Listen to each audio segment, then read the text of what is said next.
Hello বন্ধুরা, good morning. তোমরা অনেক সাপোর্ট করছো, এভাবে সাপোর্ট করতে থাকো। ইনশাল্লাহ নতুন নতুন ভিডিও ছাড়তে থাকবো। আজকের একটু ওয়েদারটা খারাপ, সেই জন্য কামে বেরামিনি। এখানে অন্ধ্রপ্রদেশে আসার পর তোমাদেরকে আমার কীরকম রুমে থাকছি না থাকছি তোমাদেরকে দেখানো হয়নি, তো আজকে সেটাই দেখানোর চেষ্টা করবো। ভিডিওতে শুরু থেকে শেষ পর্যন্ত থাকবেন।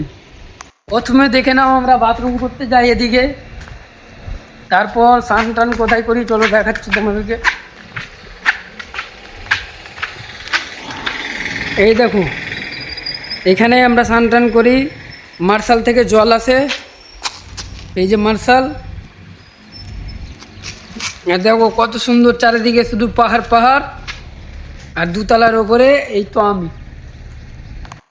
সামনের দিক থেকে দেখো, রুমটা বেশ বড়ই আছে। চলো ভিতর থেকে দেখাই।